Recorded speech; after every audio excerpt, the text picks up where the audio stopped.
Hey everybody! We're back! Good evening! Good evening, everyone! And welcome to the LowDown Live.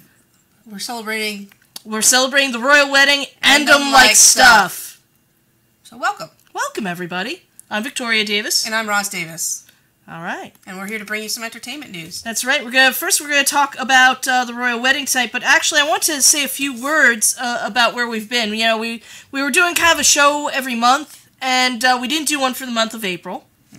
And there was a couple of reasons why, and of course the big one was Watchathon, of course. You know, we had to binge on Stranger Things. This was important. We have priorities. Stops, and you gotta catch up and become part of pop culture, and when you're too cheap to you know... Get your own Netflix subscription. You wait for the annual Watchathon, and then you watch like heck for a week.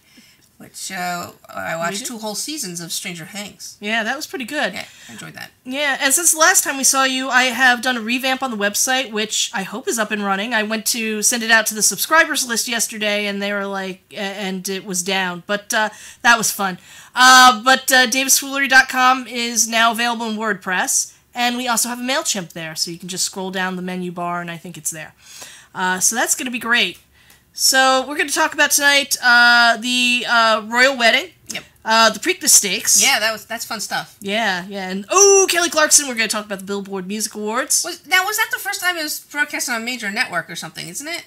It was the first time it was broadcast on NBC. Oh, okay. Yeah. And then we're going to talk a little bit about Bob Dylan and his new venture. Yeah, what's up with that? I really can't figure it out. All right. Yeah. So anyway, we're going to actually try to use a teleprompter this evening. So. It makes me feel also kind of Star Trek having a teleprompter as part of the show tonight. Really? Yeah. Which makes me wonder, I was trying to think of the name of something the other day. I was watching some Deep Space Nine, I couldn't remember. Excuse me, Nagatron? What was the name of the bad guys on Star Trek Deep Space Nine? The Kardashians? That doesn't sound right. Do you mean the Cardassians? What's the difference? Wow. I do have to agree. But you kind of similarities. Agree? You can see some similarities. I don't want to get cruel. No. We can't bully the Kardashians. No, we don't want to say anything too mean about the Kardashians. No, not at all. So do we get down to it then? Let's get to it. All right, I'm going to attempt to use... She's going to attempt to use the teleprompter. I don't know how... We've got nothing on my sleeves. We've got one prompter, 2 people... and a Nagatron, and we're going to find out how this works. We should really get the Nagatron to use the teleprompter. But anyway, here we are. From a press release on the royal family's official website, Royal UK, and the bride wore Claire Wright Keller for Givenchy, Miss Meghan Markle's wedding dress was designed by the acclaimed British designer Claire Wright Keller. I'm saying that right, I hope yes. So. Wright Keller last year became the first female artistic director at the historic French fashion house Givenchy. After meeting Ms. Wright Keller in early 2018, Ms. Markle chose to work with her for her timeless and elegant aesthetic, impeccable tailoring, and relaxed demeanor. Ms. Markle also wanted to highlight the success of a leading British talent who has now served as the creative head of 3 globally influential fashion houses. Pringle of Scotland. I love Pringles. I do. They're very tasty. Chloe, baked, not fried. Chloe and now Givenchy. Ms. Markle and Ms. Wright Keller work closely together on the design. The focus of the dress is the graphic open bateau neckline. The lines of the dress extend towards the back where the train flows in soft, round folds, cushioned by an underskirt in triple silk organza. Ms. Markle expressed the wish of having all 53 countries of the Commonwealth on her journey through the ceremony. And I gotta pause right here for a second. All right. Yes. Katy Perry got herself in a bit of hot water the other day. She did. She got into a lot of trouble. Because she made a comment, and I don't think it was a bad comment, because she went on to say some very nice comments about the royal couple. Yeah, she actually really likes Meghan Markle in the new... had an observation, and I think it was a fairly fair and honest observation, that Meghan could have used an extra fitting, because it didn't look as custom as you would think a gown of that caliber would look. In fact, I have this lovely rendering of the dress that, here, let's see if we can bring that back so people can see it. That's really wonderful, Vic. You should work for the courts. Oh, thank you. Yeah. Thank you. Yeah, I've heard that. It's got that long, flowy, veil and... Yeah. She's going to talk about the veil a little bit, aren't you? Yes, I am. So, just to clue you in, the veil was very important and symbolic. Yes. It had the all 53 countries of the Commonwealth. I can't believe that there's actually... I could 53 not name all 53 countries of the Commonwealth. I could get, like, the few big ones, like, I guess, Canada, Bermuda. Is Jamaica still in the Commonwealth? Probably. Like, is it New Zealand and Australia? Yeah. So, like, those are the big ones. I can't... Yeah. 53. That's the Falklands? Do they still have the Falklands? I have no idea. I don't know if they held them. Anyway, okay, so, anyway, she had expressed the wish of having all 53 countries of the Commonwealth on her journey through the ceremony, so Keller designed a veil representing the distinctive collection of flora of each of the Commonwealth. So that's a lot of flowers, actually. And united one floral composition. The veil is 5 meters long and made from silk tulle with a trim of hand-embroidered flowers and silk threads and organza.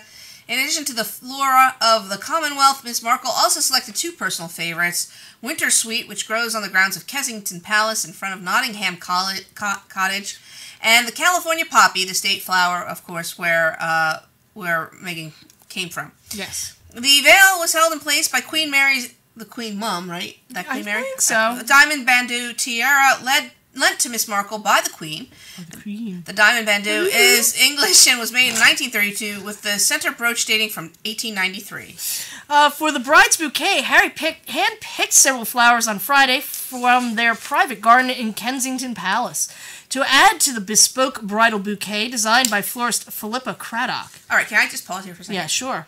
Or not? Okay. So bespoke, like everybody's been using that term. Bespoke? Like my tiara. Well, no, do you like my tiara? But I actually did look up the definition because I'm getting tired of people using a word in a sentence that I have no idea it is, and I really should get a clue, and that's why they have things like search engines. So, bespoke, in the 16th century, bespeak acquired another meaning, to order, to arrange in advance. It is from the sense that we get with the adjective bespoke, referring to clothes and other things that are ordered before they are made. So it's kind of like handmade stuff. Handmade. Specific custom. It's not a word for custom, really, I think. Yeah. I know that there's a company that says bespoke, is called Bespoke Bacon. Yes. So I guess think they're in Bucks County or Philadelphia or something. Made to order bacon? I don't know. Yeah, it's not exactly made to order, though, but it's very fancy. Maybe they just like the name, but it's like, I just hear it used a lot lately, and they use it twice in this story, so I just Bespoke? was like, yeah. Well, they need to use the King's English, All right, so you want to go ahead and start? Yeah. The bespoke bridal bouquet was designed by florist Philippa Craddock. The spring blooms include forget-me-nots, which were Diana, Princess of Wales' favorite flower. I did not know that. The couple specifically chose them to be included in Ms. Markle's bouquet to honor the memory of the late princess. Claire Waite Keller also designed the 6 young bridesmaid dresses in Givenchy Haute Couture Atelier in Paris. The 4 pages wore a miniature version of the Blues and Royals frock coat. The uniforms draw on its insignia from the Blues and Royals, which is an old regiment of the Duke of Cambridge and Prince Harry. Both are also wearing Blues and Royal frock coat for the wedding day. Ms. Ragland and the mother of the bride wore a custom dress and day coat designed by creative directors from Oscar de la Renta, Fernando Garcia, and Laura Kim. The wedding took place at St. George's Chapel in Windsor Castle on Saturday, May 19th at noon. In case you lived in a cave and didn't know that. If you didn't notice that. Following the wedding, the newly married couple traveled on the 2.5-mile long walk to Windsor in a horse-drawn Ascot landau. Afterwards, Her Majesty the Queen gave a lunchtime reception at St. George's Hall in Windsor Castle for around 600 guests from the wedding service congregation. The wedding cake was served at the reception designed by Claire Patak, which is also a bad word in Klingon, but the wedding cake, speaking of Star Trek, wedding cake featured elderflower syrup made at the Queen's residence in Sandringham from the estate's own elderflower trees. The cake was decorated with Swiss meringue buttercream and 150 fresh flowers, mainly British and in season, including peonies and roses. To drink, guests were served Pole Roger Brut Reserve, a non-vintage champagne, and a range of soft drinks including an apple and elderflower mocktail, made with the same elderflower syrup as is used in the wedding cake, and the reception included the cutting of the wedding cake, speeches from the Prince of Wales and Prince Harry. Like a typical wedding. I think she also was supposed to say something, and a musical performance by, of course, Sir Elton John. Later on, His Royal Highness the Prince of Wales gave a private evening reception at the Frogmore House for Prince Harry and Ms. Markle and their close friends and family. The bride's evening dress was designed by Stella McCartney and was a bespoke white high neck gown made of silk crepe. The couple traveled. It also looked like it needed extra fitting. The couple traveled from Windsor Castle to Frogmore House in a silver blue Jaguar E-Type Concept Zero. Yes. This vehicle was originally manufactured in 1968 and has since been converted to electric power. I think that's really cool, and quite frankly, that particular Jaguar to me is like the quintessential like convertible, and one of the reasons why that's how I fell in love with convertibles in the first place. So I think it's cool that they converted it to electric. And when I was editing the story, I actually had occasion to look it up and see if this is something that we're doing, because I own a classic vehicle and I would like at some point to convert it over to electric. I think that would be a wonderful thing. And it's still not widespread. People are DIYing it, but we did find that there is a place in Helsinki, Finland, that is actually retrofitting cars of all different types. They can actually scan and custom build the electric engine in the interior. And, hey, but I actually have a question for the Nagatron. Hey, Nagatron, did you watch the royal wedding? I see all things. I am everywhere, you limited human. Uh-oh. What's a Crypt Keeker? Hello, Victoria, Rosalind. By the way, Rosalind, you look very lovely tonight. Okay, keep your hands to yourself, Crypto. Whoa, ouch. I had a wonderful time at the royal wedding. Oh, you did? Oh, were you invited? Yes, I was. Wow. I got to double date with George and Amal Clooney. Well, that's fascinating. So did you conform to the rules of etiquette and give a gift? Oh, of course I did. I gave them something very, very useful. What would that be? Some insurance policies from the game of life. Get out! Yes, I've got auto, I've got life, and of course my very favorite, fire! Well, that's a very wonderful gift. I'm sure they will come in handy. But you do have quite a bit of a fascination with the game of life, Crypto. Yes, I do. It's so important. It's the perfect way to teach your children about, well, life. Well, Crypto, it's good to see you again. Why, thank you. Thank you, Rosalind. I'm enjoying my trip to the show tonight. Oh. I think I'm going to go check out some of that elderflower mocktail. Oh, that sounds like it. Don't drink too much. Okay. Don't mocktail and drive. Anyway, so what was you didn't actually get a chance to see the royal wedding, have you? I did not watch the royal wedding, no. I have not. I've seen like bits and pieces, but I did not get up early. I decided to sleep in. No, I enjoyed the homily, actually. I enjoyed a lot of people Right Reverend there. It made the Reverend an instant... A instant celebrity? Yeah, it did. Yeah. So he's been appearing all over the place, and I don't know, a lot of people seem to have enjoyed the royal wedding. Yeah, I think I know I did, so... Oh, that's good. I'm glad you enjoyed it. I was awake at that hour. I didn't do like the 4 a.m. thing. I just woke up at around 7 and put it on. She was at the altar. Yeah, you didn't really need to do that, because there was like the pre-show, and then of course they did the whole, everybody going to the church thing, and then the ceremony started at like 7, I thought, but... Yeah. I didn't really wake up until 9, so it was all over by that point. Yeah, but later on that day there was another exciting event. Oh, yes, that's right, and I did see that event. You did. You made a point to watch that. Right. So, who's starting on this? I think I was supposed to finish that story, so... so I just kind of read right over your part, didn't I? But that's okay, because I forgot about that part. So, you want me to start then? Sure. The 5th of Pimlico. The Preakness Stakes from NBC Sports Group Press Box. Kentucky Derby winner Justify led the field at the 143rd running of the Preakness Stakes, the middle jewel of the Triple Crown. It was this past Saturday on May 19th. Justify faced fellow Derby competitors Good Magic, who finished second in the Run for the Roses, Bravazzo, and Lone Sailor, with Lamholm, South Tampa Bay Derby winner Quip highlighting the new shooters. Okay, I don't even know what I just said there. But I think that was a bunch of new horses that ran in that race that were not in the Kentucky Derby. Because people have been doing that, holding them back and putting them... Yeah. All right, so anyway, the close race had Good Magic close at hand around every turn and occasionally in the lead over the foggy and muddy track. Now, that was a very exciting race to watch because, first of all, it was very foggy. and very muddy. So you couldn't be exactly sure. Well, you didn't know how well they were going to run. First, you didn't know if it was going to even happen. Right. Because, it's a very tricky track, and it was very, very wet. And two, it was very foggy, so it was hard to see. And three, it's just, Good Magic and Justify were really, like, kind of duking it out there for a while. So it was very, like, a nail-biting race at that particular point. Anyway. Yes. However, Justify prevailed to become the 24th horse to win both the Kentucky Derby and the Preakness Stakes. Falling behind was Bravazzo and Tenfold, finishing second and third respectively.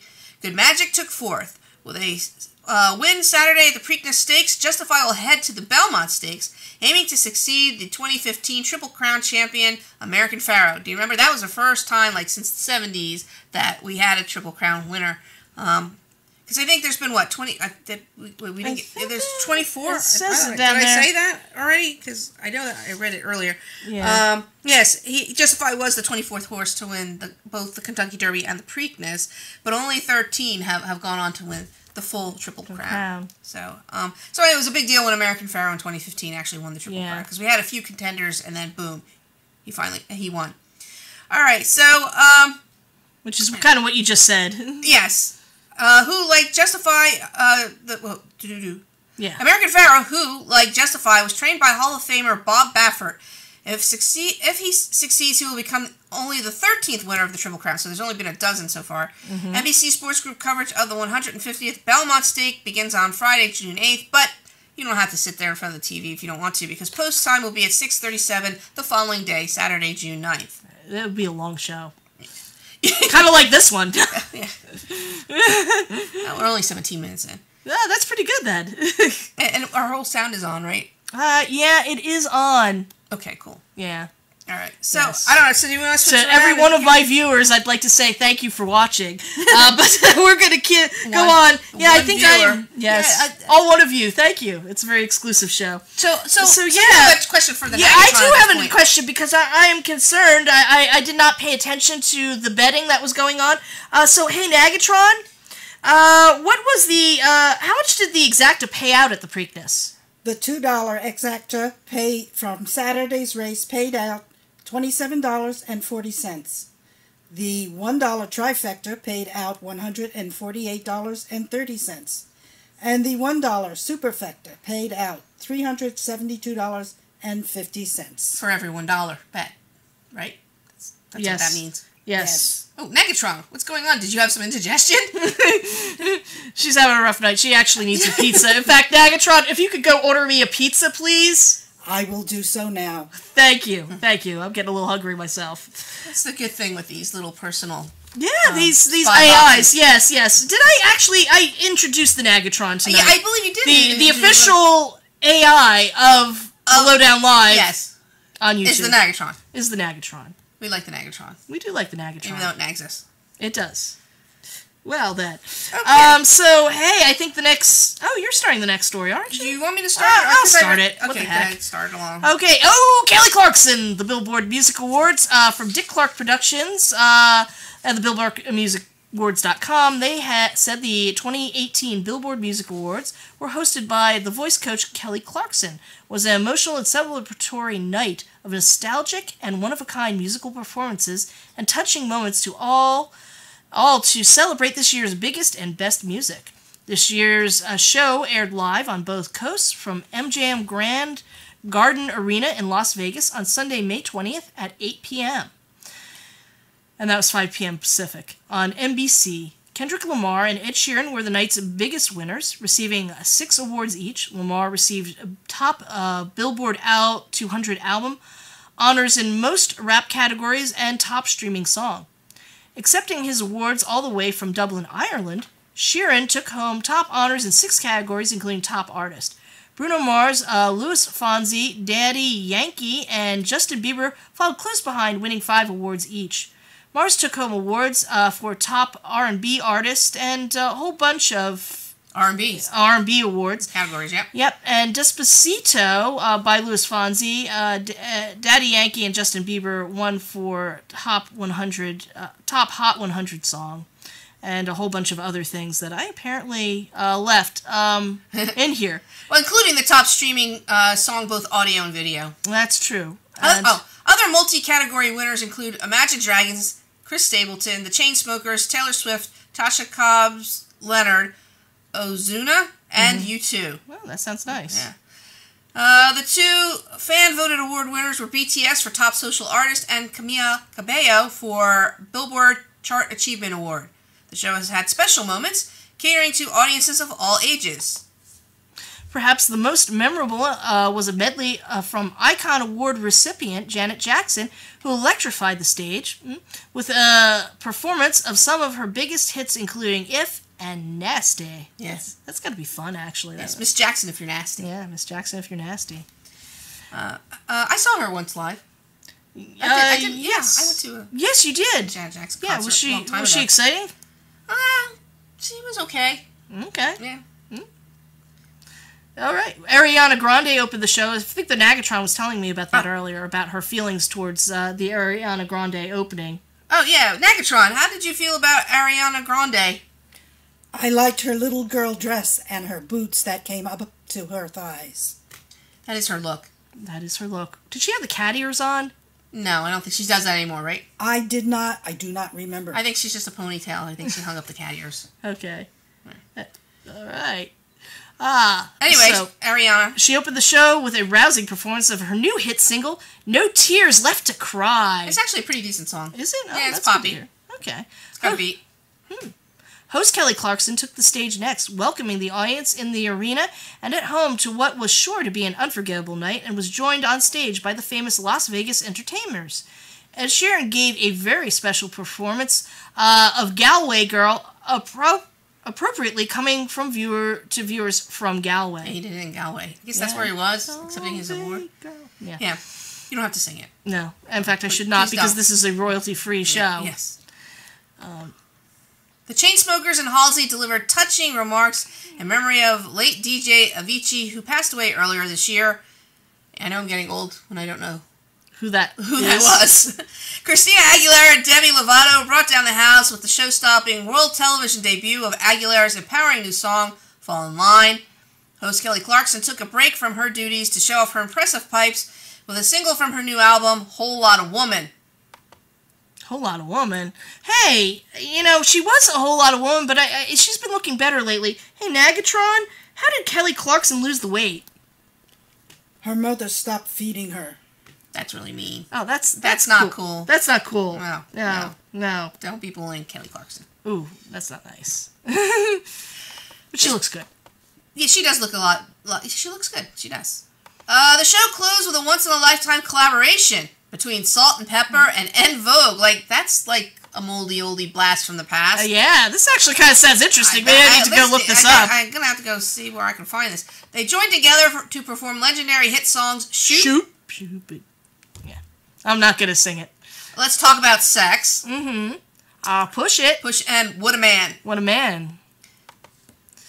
Yeah. So that's what happened at the Billboard Awards. Once again, I did not watch that event either. I guess I don't know what I was doing this past weekend other than downing a Black-Eyed Susan while watching Pimlica or the Preakness. Yeah, the Preakness. Yeah.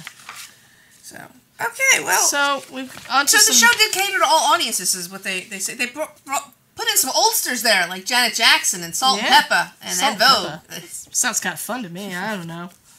It sounded like a party, but I don't think it could have even begun to top Music's Biggest Night. No. Well, they were using the words Music's Biggest Night to promote it, and they finally stopped because Music's probably got a cease and desist letter. They most certainly did, because it actually says right on the press releases from the Recording Academy, it says this is a trademark of the Recording Academy with Music's Biggest Night. Yeah, Dick Clark Productions. Get it straight next time. Do not infringe on the Recording Academy's own trademarks. No. Because that is truly Music's Biggest Night. Yes. The Grammys. Yeah. I don't think they can be surpassed by the Billboard Awards. I would say not. And then that's kind of weird that it's Dick Clark Productions, because who started the AMAs, the American Music Awards? It was Dick Clark. Dick Clark, right? And then they not recently, a couple years ago, because all the awards season was too close together, they took the AMAs and they do them now in November. They do. They used to do them a couple weeks after the Grammys. No, they were before. They were always before the Grammys. I knew they were around the same time as the Grammys, though. It was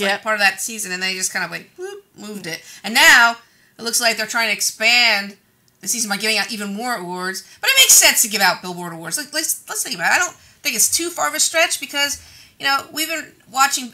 Anybody who liked radio back in the day, like me, when I was a young broadcasting student, we followed Billboard. I mean, when I interned in New York City, I would walk by the newsstand and pick up a copy of Billboard. Why? Because you couldn't get it out here. You'd have to have in the sticks a subscription. It was weekly, and it cost like $500 a year. And when you were on high school radio, they actually had a subscription. We actually had a Billboard. subscription, and we would actually read it and read off we were amazed at some of the things that were on the charts. But yeah, it makes sense to give awards based on those charts because those are very important charts. I don't know about now how much weight they have, but they were like a Bible to us back then. Yes. They determined what was on the top 40 and what got played in top 40 radio. That's true. Yeah. So, anyway, Did you get what? Yeah, we did. Okay, good. We're good. All right, we're ready to talk about Bob Dylan and his new venture. From PRN. Let me see if I can find my place. From PRN Newswire. Yeah, and Heaven's Door Spirits LLC.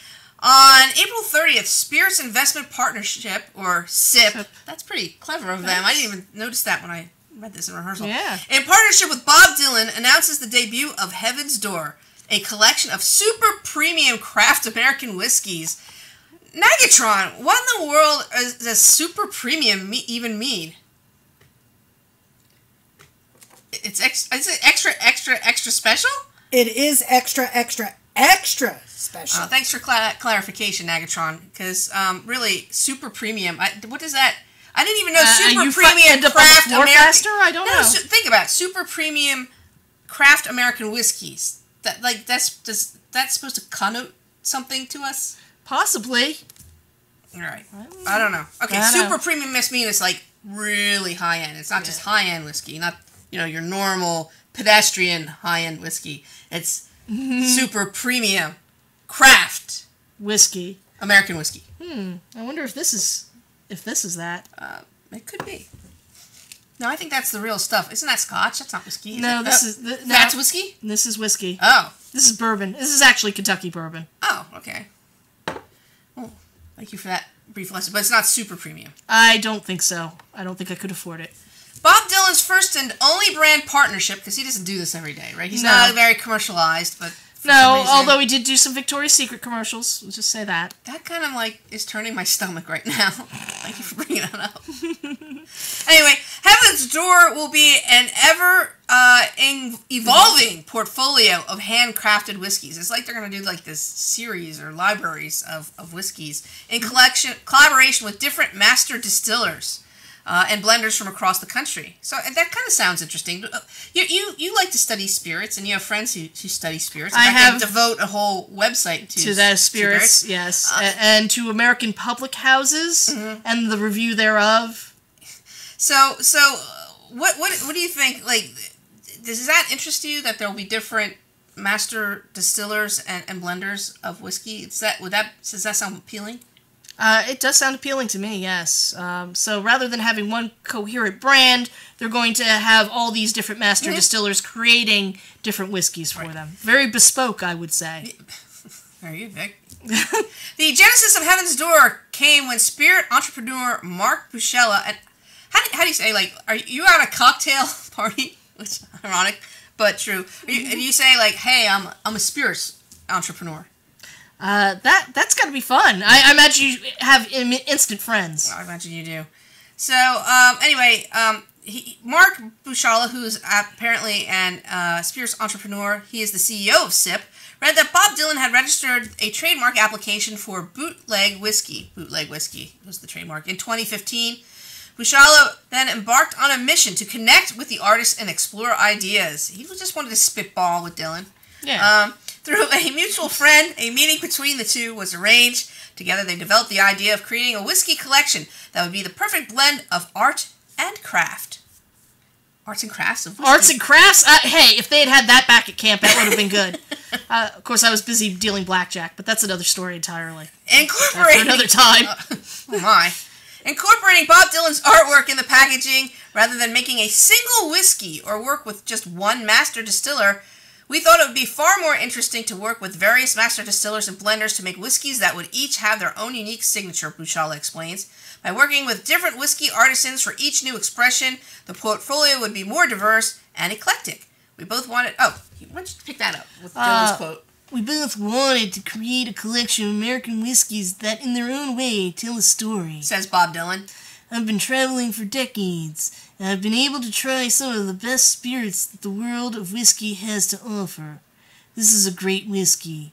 I am happy to be partnering with Mark and our entire team as we bring Heaven's Door to the public. Knock, knock, knocking back Heaven's Door. Anyway, after years and countless iterations of blending and finishing, Heaven's Door arrived at its first 3 expressions. The trilogy includes a straight Tennessee bourbon, a double barrel whiskey, and a straight rye whiskey finished in cigar barrels from France. Heaven's Door bottles feature Bob Dylan's distinctive iron gates that he created in his studio, Black Buffalo Ironworks, from objects found on farms and scrapyards across America. So basically Bob Dylan dumpster dived and made a gate out of it? Apparently he did. I did not know he was doing that kind of artwork, so I'm actually really impressed. It's kind of cool. Can you see like Bob Dylan like with a MIG welder like welding up a gate from found objects? No, but I did watch somebody weld something today, so... Anyway, complementing the mainstay portfolio, next year's Heaven Door will introduce the Bootleg series. Oh, I like that. Showcasing Bob Dylan's paintings on proprietary bottles. Bob Dylan's contributions to our culture has been recognized with numerous honors and accolades. And probably all you Dylan fans would know all of his accolades, but I'm going to list a few now. In December 2016, he was awarded the Nobel Prize for Literature by the Swedish Academy for having created new poetic expressions within the great American song tradition. In 2012, he was awarded America's highest civilian honor, the Presidential Medal of Freedom by President Barack Obama.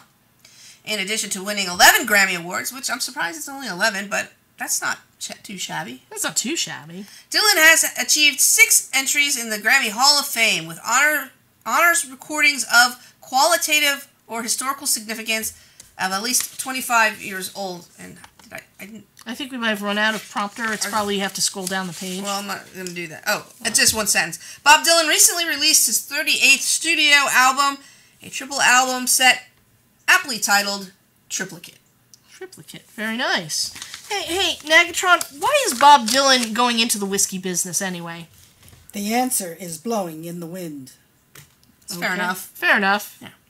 Yes, well, hello, ladies. Oh my goodness, it's the Crypto Keeper. Yes. Oh my god, and what are you? I'm soy bombing. You're soy bombing. Yes. You're soy bombing our show. That's right. Bob Dylan. And that actually is a moment that's actually in the Grammy Museum, surprisingly. And it is my favorite Grammy moment when a dancer kind of, sort of, photobombed being soy bomb next to Bob Dylan in a song. So Bob Dylan was performing at the Grammys. I forget which year it was now. It was a while ago. And all of a sudden, one of the dancers rips off his shirt or whatever, and the word "soy bomb" is written on, and he just started gyrating in a weird fashion. And I remember Dylan looking over at him, looking very confused and peeved at the same time. But kept on performing the song. Yeah, he did. And then I think Soy Bomb, was he escorted off the stage or something? I believe he was. But and then there's a picture of the Soy Bomb bombing Bob Dylan at the Grammys in the Grammy Museum. It's before photobombing was a thing. Yeah.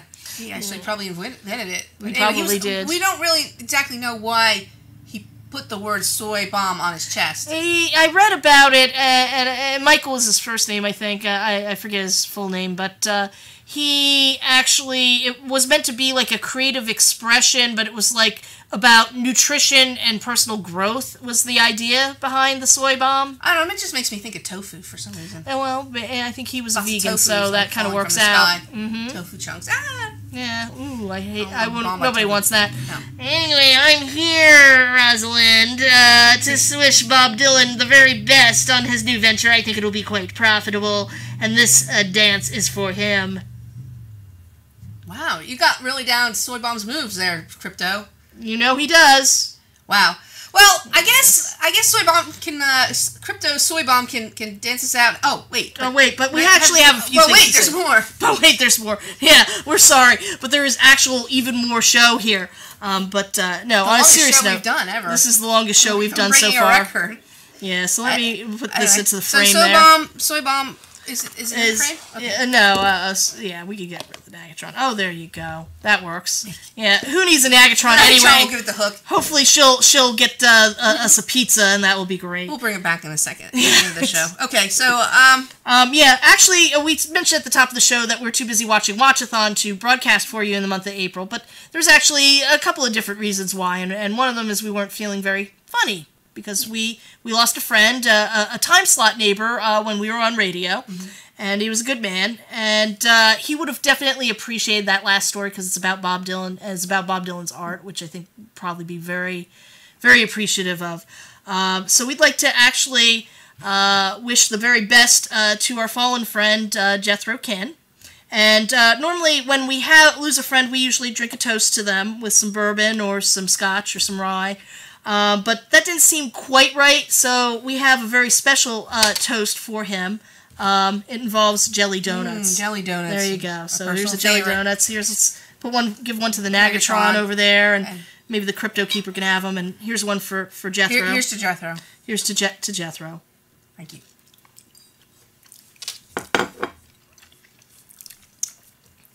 A great person and a great friend. He was a good man, and we miss him. So that about wraps it up for this edition of the Lowdown Live. Celebrates the royal wedding and like stuff. Join us again in the future. We hope you enjoyed I hope you enjoyed our this. rambling long broadcast this evening. That's right. Take care. Thank you for hanging in there. Good night. Good night, everyone. Nagatron says good night too. Good night. Thank you, Magatron.